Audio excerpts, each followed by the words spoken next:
Olá!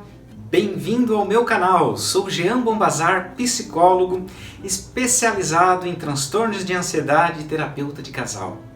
Estamos aqui no desafio de 7 dias ou o desafio de 7 desafios, né? Para controle da ansiedade. Claro que não estamos aqui propondo a cura da ansiedade, porque é um processo, existe um método, existe uma técnica, existe uma forma, existe um caminho, e esse caminho não é da noite para o dia, ele precisa ser exercitado, ele precisa ser colocado em prática, ele precisa se tornar um hábito na tua vida. Então, diante de tantas pessoas que eu tenho atendido ao longo dos anos com transtornos de ansiedade, uso de medicação, psiquiatra, médicos, cardiologistas, enfim, uma grande equipe aí por trás para tentar controlar, eu comecei a observar muitas coisas interessantes na vida dessas pessoas que era o quê? Que elas não colocavam em prática o básico que seria para o funcionamento dessa vida saudável, que é o que todo mundo espera, que todo mundo quer, uma vida saudável, uma vida positiva, uma vida produtiva, uma vida alegre, uma vida feliz. Só que existe uma estrutura para que tudo isso aconteça.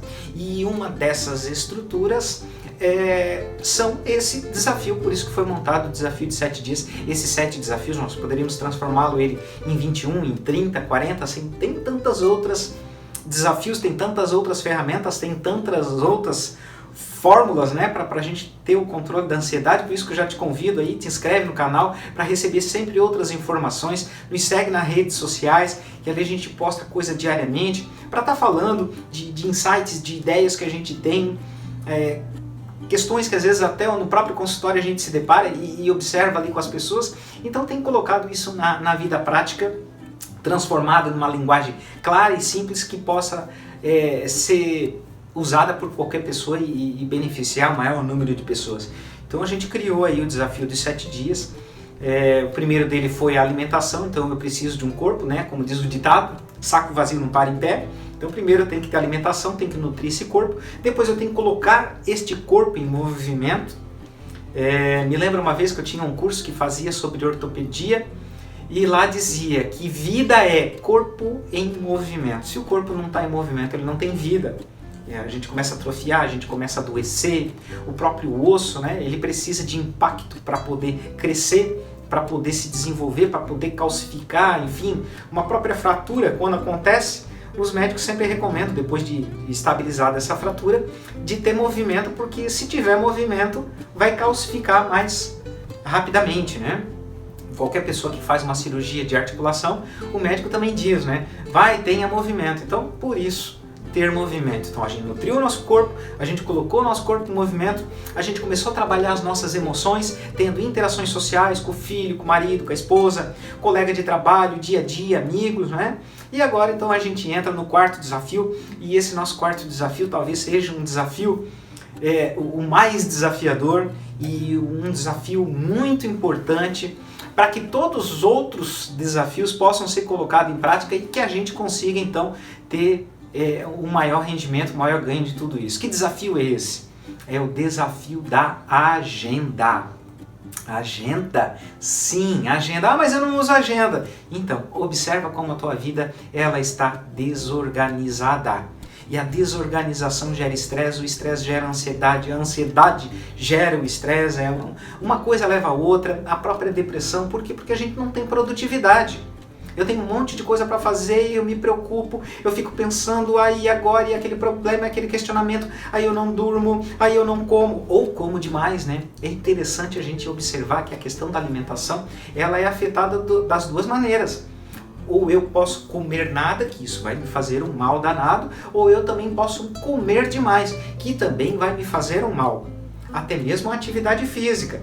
Quando eu não faço nada, isso me prejudica, mas se eu fizer demais, eu também vou ficar com estafa, eu também vou ficar com desgaste físico, eu vou ficar com o próprio estresse do corpo.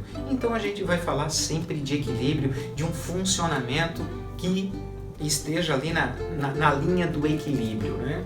Então o desafio de hoje, o desafio desse dia, desse vídeo é desafio da agenda. Ah, mas eu não tenho agenda. Então vamos lá, vamos começar a usar uma agenda.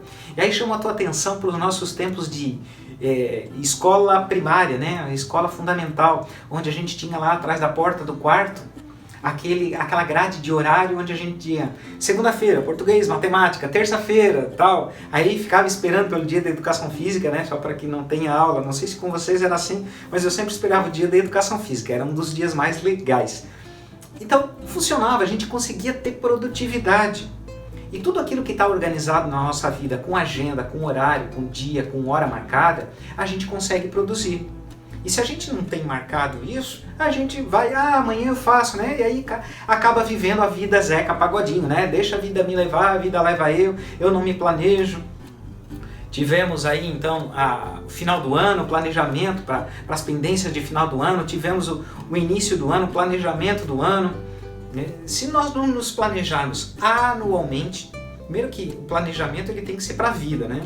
Quando é que eu quero casar, quando é que eu quero me formar, enfim. Claro que nem tudo acontece da maneira que a gente programa, mas a gente tem que ter esse básico para conseguir então ter um norte, saber em que direção seguir. Então, um planejamento, a gente pode fazer um planejamento para a vida. Daqui 5 anos eu quero me formar, daqui 7 anos eu quero me casar, daqui 9 anos eu quero ter um filho, daqui 10 anos eu quero viajar para algum lugar distante. Então, tu fez um planejamento para a vida aí dos próximos 10 anos. Tu tens o planejamento anual. Esse ano, na metade do ano eu quero fazer tal coisa, no final do ano eu quero adquirir isso, e lá na virada do ano eu quero estar com tal pessoa, né? Enfim, vou viajar para algum lugar. Então tu fez um planejamento anual. Depois esse planejamento anual, ele passa a ser, pode ser semestral, né? Os colégios têm muito isso, né? As empresas também, planejamento semestral, trimestral, bimestral, enfim, até chegar o planejamento mensal. Então, para este mês, eu quero realizar tais e tais e tais coisas, né? Então, primeiramente, o que tu precisa fazer? Ter uma lista de tarefas que tu precisa desenvolver num determinado prazo de tempo. Se é 10 anos, se é 5, 1 ano, 1 mês, ou até mesmo uma semana, ou até mesmo em um dia. Então, tu tem uma lista de coisas para fazer e para ser cumprida num determinado tempo. Isso se chama agenda. E a agenda, tu vai alocar nela, né? Porque a agenda ela tem os dias, ela tem os horários. Enfim, se tu for fazer uma agenda diária, claro que a gente tem que ter a agenda diária, semanal, a mensal, a anual, a da vida. Mas enfim, aquilo que tu vai fazer, tu vai ter que colocar dentro daquele prazo estabelecido. Por exemplo, horário para acordar, o horário para preparar o alimento, um horário para ter uma atividade física. Lembra os nossos desafios anteriores? O horário que eu vou visitar minha mãe, o horário que eu vou visitar, que eu vou ficar com o filho, o horário, quarta-feira não é o dia do namoro? Não tá lá? Quarta-feira não falha, né? Todo dia, quarta-feira vai lá namorar, para quem namora, né? Então, para quem é casado, final de semana, a família. Então a gente tem que ter mais ou menos, e aí sugiro ter aí uma agenda semanal. Hoje a gente tem os aplicativos, os smartphones que a gente coloca tudo na palma da mão, o próprio computador faz isso, ou se quiser, voltar ali para a agenda de papel. Eu particularmente tenho 4 agendas físicas e mais 2 agendas eletrônicas. Eu tenho uma agenda física que é onde eu coloco meus boletos para pagar, que é a agenda financeira. Eu tenho uma agenda que é meu planejamento de projetos, e aí coloco ali, então, para janeiro tem que resolver isso, para fevereiro tem que resolver aquilo. Eu tenho uma agenda de estudos, né? Onde eu tenho pós-graduação tal dia, eu tenho reunião tal dia, e aí eu tenho a minha agenda semanal, que compreende compromissos particulares, compromissos pessoais só meu, compromissos de família, compromissos do consultório, que são os atendimentos de pacientes, tenho os compromissos das palestras, enfim. Então eu destino ali naquela agenda os dias que eu vou fazer determinada coisa. Então, de repente, tu tens a tua agenda funcional muito bem para a tua vida profissional. Eu trabalho das 8 às 6 e lá eu me administro. Mas eu estou te convidando a fazer uma agenda pessoal. Mas eu não tenho mais nem tempo para a vida pessoal. Tem. Sabe aquele ditado? Quem quer tempo faz, e quem não quer tem uma desculpa. Então, quem não quer fazer, arranja a desculpa do tempo. Vou te dizer, se tu pegar 5 minutos aí, 10 minutos, tu acordar mais cedo, tu vai ter praticamente aí, se a gente colocar os dias da semana, tu tem praticamente 50 minutos. Se tu contar com o sábado aí, tu vai ter 60 minutos. Tu tem 1 hora para realizar uma atividade.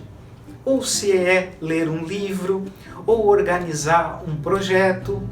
Então, 10 minutos mais cedo, tu tem 10 minutos de produtividade. Aquele horário que às vezes tu fica sem fazer nada no meio-dia, eu almoço, meio-dia eu almoço, meio-dia e 20 eu acabo o almoço, e aí eu fico esperando a hora passar para que depois eu volte a trabalhar.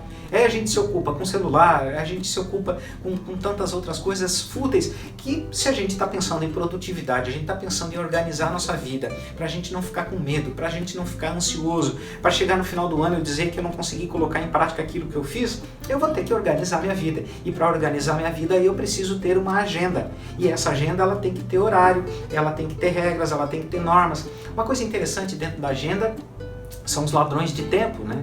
Aquelas pessoas que vivem correndo, vivem agoniada, estressada, né? Que são pessoas que às vezes não conseguem fazer essa matemática da agenda. Por exemplo, trago esse exemplo muito para as pessoas que eu atendo dentro do consultório, dentro de uma consulta. Estamos falando sobre agenda, eu falo isso para elas. Quanto tempo é a tua consulta? 30 minutos, 60 minutos, 1h30. Depende da consulta que ela contratou. Aí vamos supor aí uma agenda de uma consulta de 1 hora. Quanto tempo é a tua consulta? Aí a pessoa fala 1 hora. Eu digo não, a tua consulta é em torno de 3 horas. Porque ela leva quase 1 hora para se deslocar até o consultório. Aí tem mais 1 hora dentro do consultório. E depois ela leva quase 1 hora para se deslocar fora do consultório. Mas eu não levo 1 hora. Daí eu começo a fazer a conta com ela. Então tá, tu te arrumou para vir para terapia? Sim. Tomou banho para vir para terapia? Sim. Tu comeu um lanche antes para vir para terapia? Sim. Tu levou tanto tempo no trânsito? Sim. Aí tu conta, né? 10 minutos para se arrumar, 20 minutos, 10 para o banho, mais o lanche deu meia hora, mais meia hora de trânsito deu 1 hora. Tá entendendo? Então a gente tem que ter uma agenda onde a gente coloca o começo, meio e fim, a gente tem que ter o tempo ali do deslocamento, como a gente falou lá no início, no primeiro vídeo, o desafio da alimentação. Tem que ter um tempo para me alimentar. Eu tenho que ter um tempo para preparar o meu alimento. Eu tenho que ter um tempo para preparar minha marmitinha, meu lanche para levar lá para o escritório, para o consultório. Então eu tenho que ter tempo. E esse tempo tem que estar na agenda. Então não adianta eu acordar às 7 horas, querer sair de casa às 7h30, se eu vou levar 10 minutos a mais para fazer minha alimentação. Estão me entendendo? Então a gente tem que ter um tempo dentro da agenda para isso. Tempo para atividade física. Eu não tenho tempo, eu não consigo, eu não vou para academia. Não é ir para academia, é o básico que funciona. Então tira uns 5 minutinhos a mais antes do serviço, uns 5 minutinhos depois do serviço, uma voltinha a mais na quadra que tu já colocou dentro da tua agenda e tu conseguiu realizar. Aquela famosa visitinha de médico para a mãe, para o tio, para o amigo, que às vezes a gente nunca faz, que a gente não consegue colocar, né? Foi o nosso desafio número 3, que era o convívio social. Aí quando uma pessoa morre, a gente vai lá e dá jeito, a gente cancela o compromisso para ir lá ver aquela pessoa que não adianta mais ver, porque aquela pessoa já morreu. Então, desafio número 4. A agenda. Quem tiver dificuldade, depois me chama. A gente também tem aí cursos online específicos sobre isso. Acessa lá os cursos. Temos vídeos também mais prolongados sobre especificidade aí da agenda. A agenda é um workshop que eu ministro aí em quase 3 horas de workshop de confecção de agenda. A agenda é o instrumento que eu mais uso diariamente, toda hora, porque se eu não tiver minha agenda muito bem organizada, eu não consigo fazer tudo que eu tenho que fazer. Nesse exato momento, é uma sexta-feira, que é minha folga, sair da praia. Olha só que interessante, trazer o exemplo do dia de hoje para vocês. O dia de hoje, eu acordei cedo, acordei em torno de umas 5h30, fiz o meu lanchezinho, meu café da manhã era umas 6 horas, fui para a beira da praia, surfei durante 1 hora, voltei para casa às 7 horas, tomei um outro café mais reforçado ali com a esposa, me desloquei até o ambiente de trabalho para começar a minha vida. Estou aqui gravando vídeo para vocês. Depois disso aqui, vou voltar lá para a praia para estar interagindo com eles. E à noite nós temos outros compromissos. Tudo que isso já foi definido lá no início da semana, Nesse momento que eu estou gravando esse vídeo é uma sexta-feira, então na segunda-feira geralmente é um dia muito propício para fazer a agenda da semana, ou no domingo à noite. Então tá aí várias dicas práticas, básicas que funcionam para a tua vida. Te inscreve no canal, deixa teu like, faz o teu comentário. Grande beijo, abraço, te desafio, vai lá, tem o próximo vídeo, ok? Esse é apenas o quarto, faltam mais 3, vamos que vamos e até a próxima. Até logo, tchau!